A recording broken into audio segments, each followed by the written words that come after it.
marcobustamante.com. Hola, ¿qué tal? ¿Cómo están? Muy buenas noches. Soy Marco Bustamante y hoy te voy a presentar la historia de una casa. Una casa, te voy a presentar la historia de su dueño, que es fue uno de los escritores más importantes de la historia de la República Argentina, y la historia de los fantasmas de la casa. Me refiero a la casa de Manuel Mujica Lainez en La Cumbre, ahí en Córdoba. Un lugar que no pueden dejar de visitar. Es un lugar en el que se respira misterio, pero sobre todo se respira mundo. Es increíble cuando uno pasa el umbral de la puerta de acceso al paraíso. Ese es el nombre de la casa. Es como entrar, ahora que está de moda en los multiversos, bueno, es como entrar en un multiverso creado a imagen y semejanza de Manuel Mujica Lainez. En esta nota vamos a hablar del escritor, de la construcción sobrenatural de Manuel Mujica Lainez, y vamos a hablar de los fantasmas que hasta el día de hoy habitan el paraíso ahí en La Cumbre, en Córdoba. Presten atención porque en un momento vamos a mostrar, creo que es la primera vez que se muestra, hay una biblioteca muy especial donde Manuel Mujica Lainez guardaba todos los libros, hasta hoy se conservan, gracias a Dios, los libros de demonología. Y van a ver que en la pared todavía están los crucifijos para proteger justamente a las personas que habitan el lugar. Así que es muy impresionante. Nunca lo había visto, creo que es la primera vez que se ve. Así que es un gusto que sea acá. Vamos a conocer entonces la historia de El Paraíso. Vamos a conocer un poco la historia de Manuel Mujica Lainez y vamos a conocer la historia sobrenatural detrás de este gran escritor.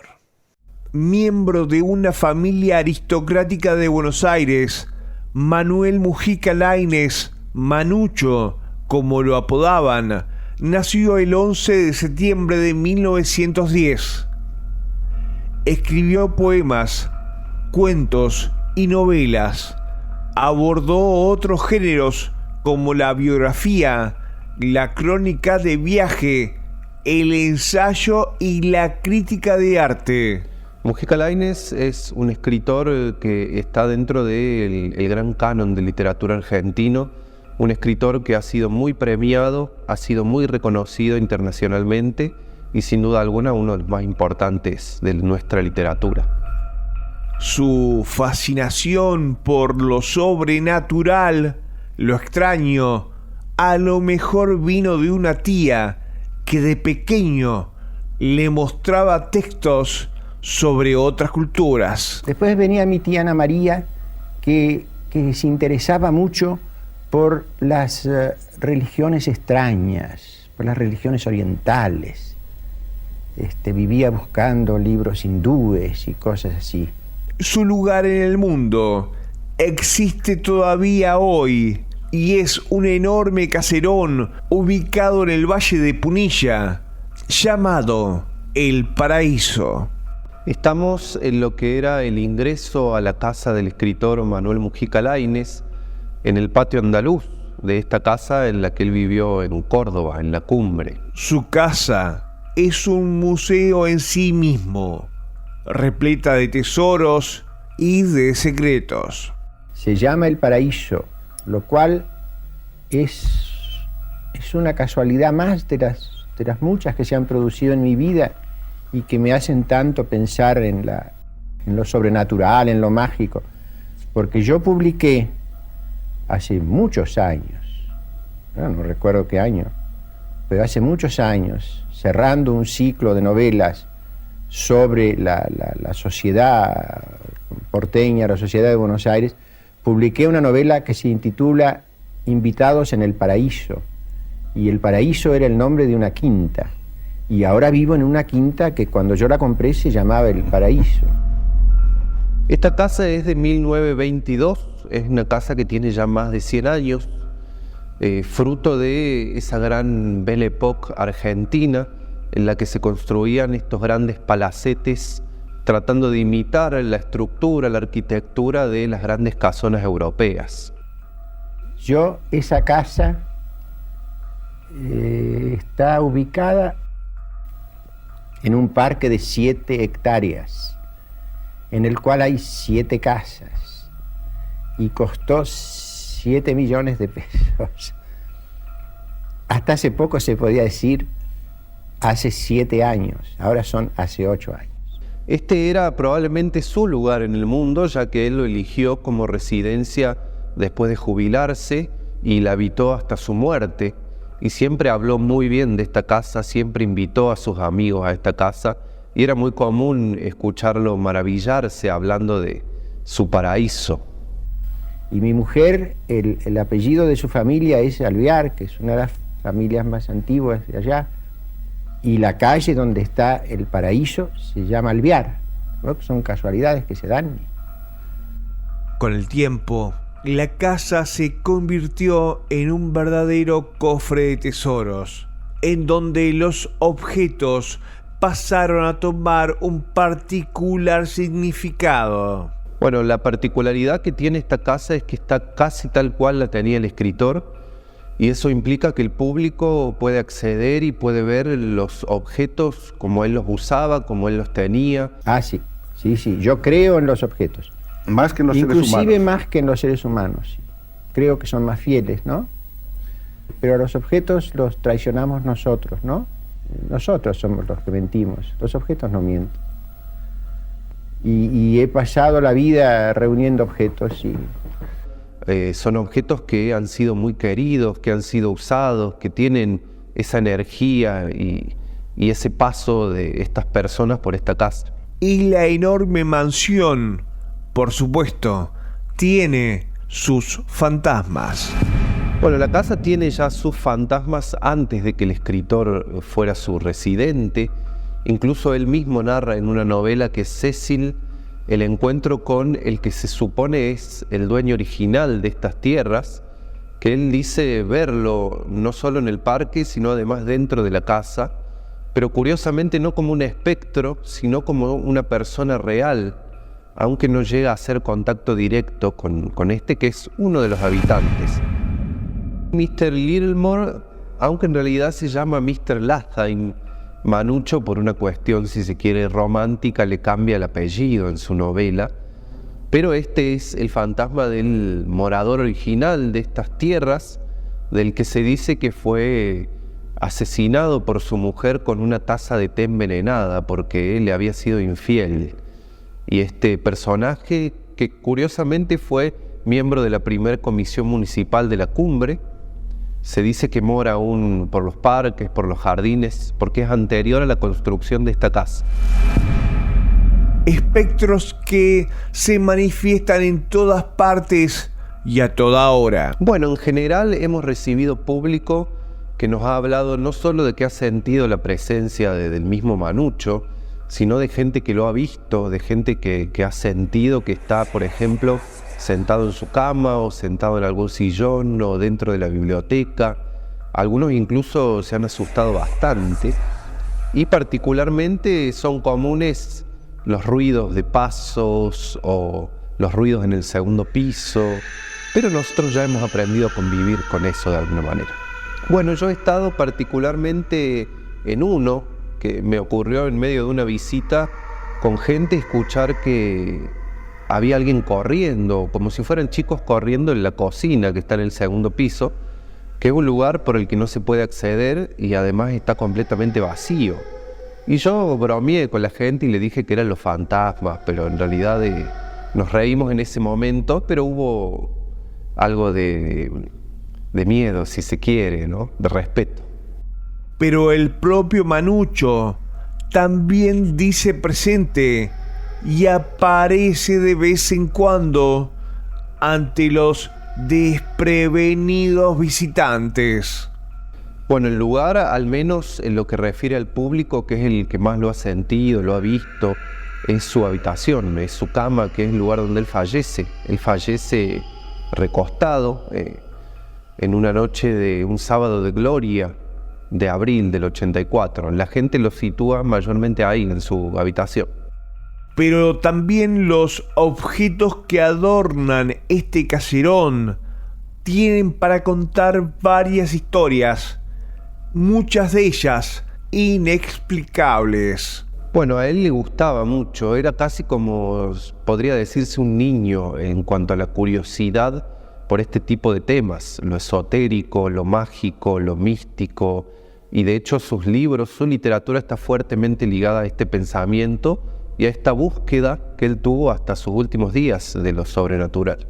Amuletos, cerámicas prehispánicas, antiguos ídolos de tela. Bueno, he ido al Perú 2 veces, he ido 2 veces al Ecuador, que es de donde uno trae esas cosas así tan misteriosas. Su casa es habitada por todo tipo de energía.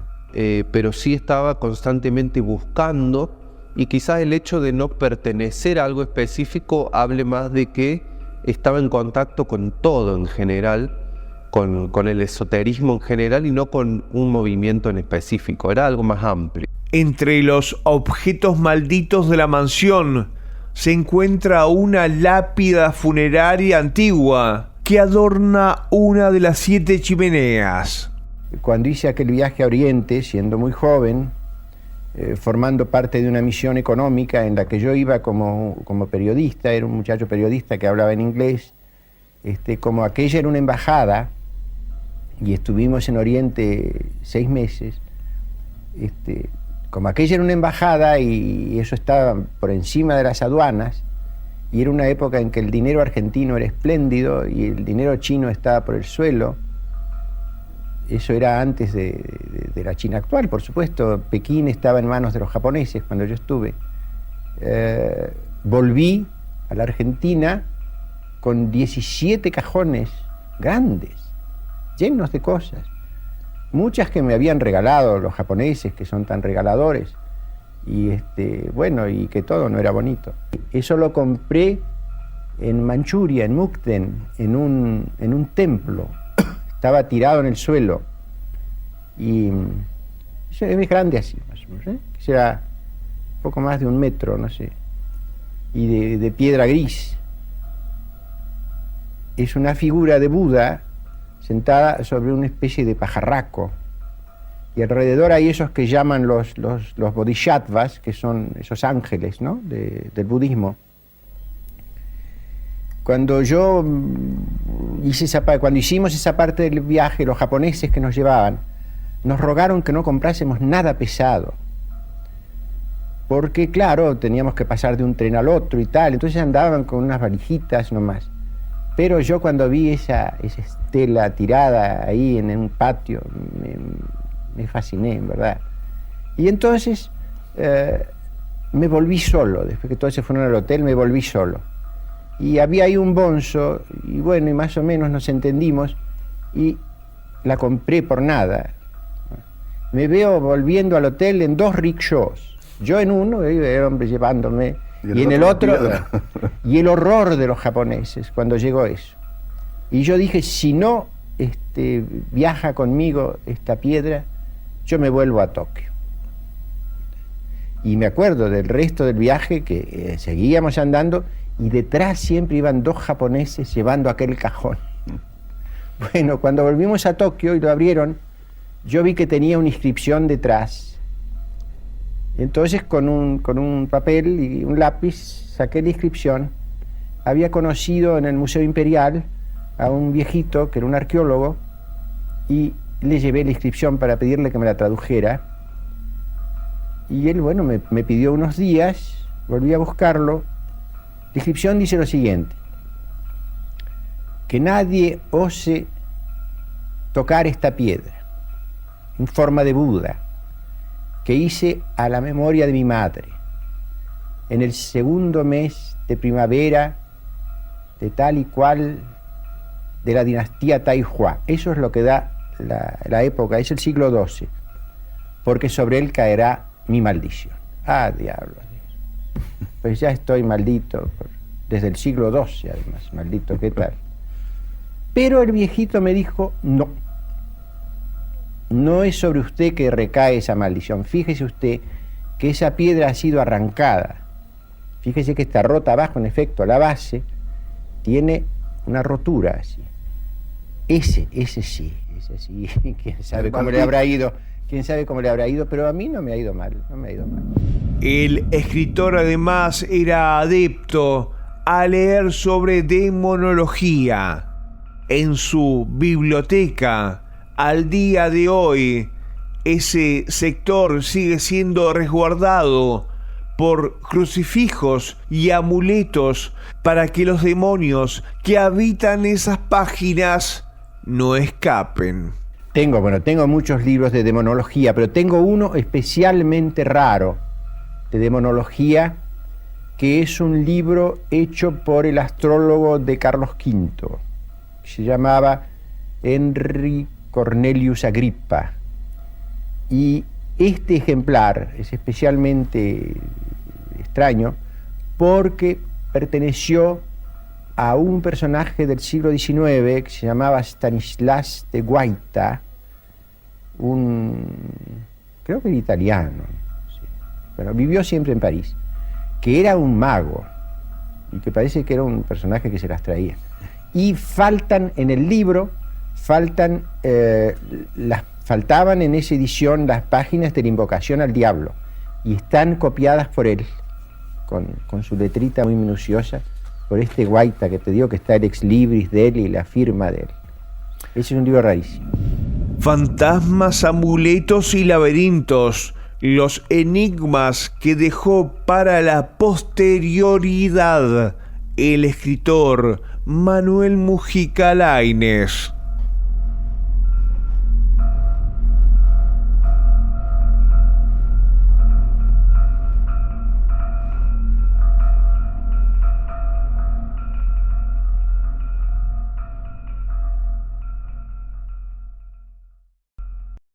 La historia de El Paraíso ahí en la cumbre, les recomiendo las visitas guiadas, la verdad que es buenísimo. Les dejo el teléfono de Alejandro ahí, el link, para que ustedes puedan entrar y puedan reservar para hacer las visitas guiadas. Son buenísimas, los fines de semana. En cada rincón uno se encuentra con la génesis de muchos de las novelas de Manuel Mujica Lainez.